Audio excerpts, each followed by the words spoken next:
G'day everybody, it's Gary Morrison from Supertech Electronics, and today we're going to remove a stereo from a Silverado 2015.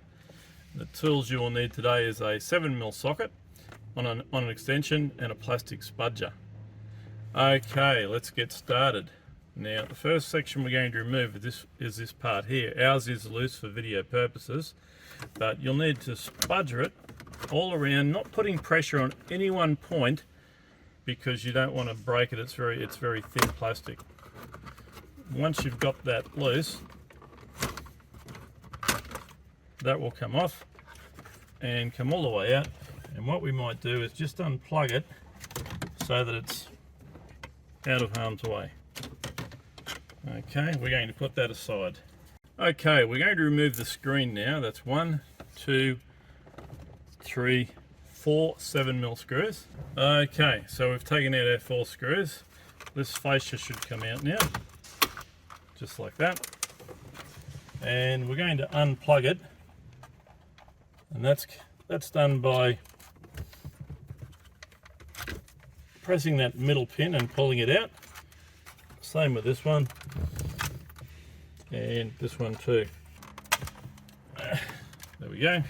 Okay, so one of the problems you may have with this unit is that the touchscreen operates by itself, or it may be non-operational at all. So once you've got this screen out, it's ready to send off to Supertech Electronics for repair. Okay, we're going to remove the CD part of it now. And once again, 7mm bolts.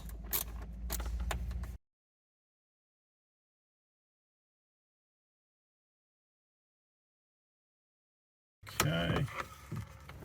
And once again, we're going to unplug this part just by removing that guy there and pushing it towards the front.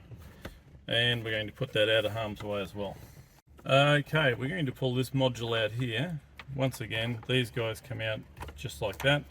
These guys are a little harder. You need to press that one with something and pull it towards the front. Ours are loose. So press that, pull it out that way. Now this is pressure fitted from here, so all this foam stuff around it is just there to give it a nice snug fit. And there we go. That one's out, and we can put that aside. We're going to do the same with the top module. Press the middle pin of the plastic. Okay. And this guy is also pressure fitted into the car. There we go, and we've got that module out too. So yeah, we were fighting against this foam to get it out. It sort of folds up behind the dash and makes it hard to get out. You can maneuver that with a spudger, and that module's out too.